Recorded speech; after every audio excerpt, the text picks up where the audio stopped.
নারী ঘটিত বিরোধের জেরেই কন্টেন্ট ক্রিয়েটর রাকিবুল ইসলামকে হত্যা করা হয় জানিয়েছে পুলিশ। আর খুলনার শীর্ষ সন্ত্রাসী সাজিদের নির্দেশে হয় এই হত্যাকাণ্ড। কিলিং মিশনে সরাসরি অংশ নেয়া 4 জন সহ 5 জনকে গ্রেপ্তারের পর আজ এসব তথ্য জানানো হয়। উদ্ধার করা হয়েছে হত্যাকাণ্ডে ব্যবহৃত অস্ত্র।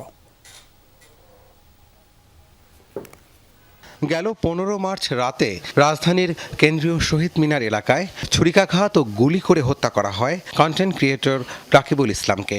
এই ঘটনার পর ঘাতকদের ধরতে মাঠে নামে পুলিশ। এখন পর্যন্ত খুনের ঘটনায় সরাসরি অংশ নেওয়া 4 জন সহ 5 জনকে গ্রেপ্তার করেছে পুলিশ। উদ্ধার করা হয়েছে হত্যাকাণ্ডে ব্যবহৃত পিস্তল ও চাকু। বৃহস্পতিবার দুপুরে ডিএমপির মিডিয়া সেন্টারে প্রেস ব্রিফিংয়ে পুলিশ জানায়, খুলনার কুখ্যাত সন্ত্রাসী গ্রুপ বি কোম্পানির শীর্ষ সন্ত্রাসী সালাউদ্দিন ওরফে সাগর রাকিব হত্যায় নেতৃত্ব দেয়। ঘটনার 3 থেকে 4 দিন আগে খুলনা থেকে ভাড়াটে খুনিরা ঢাকায় এসে হোটেলে অবস্থান করে আর সেখানে বসেই হত্যার পরিকল্পনা করে। নাম হচ্ছে সালাউদ্দিন ওরফে সাকা ওরফে সাগর।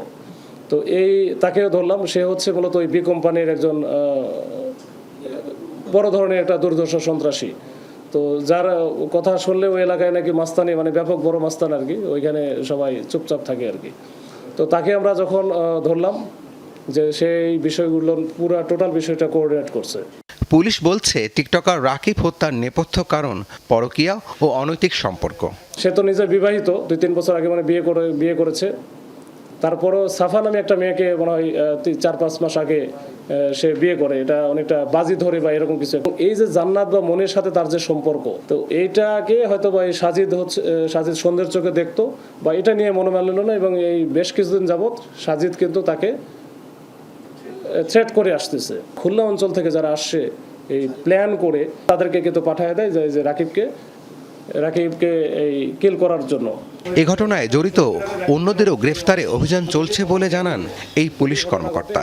পরবর্তীতে গুলি করার পরে রাব্বি সিদ্দিকী, যমুনা নিউজ, ঢাকা।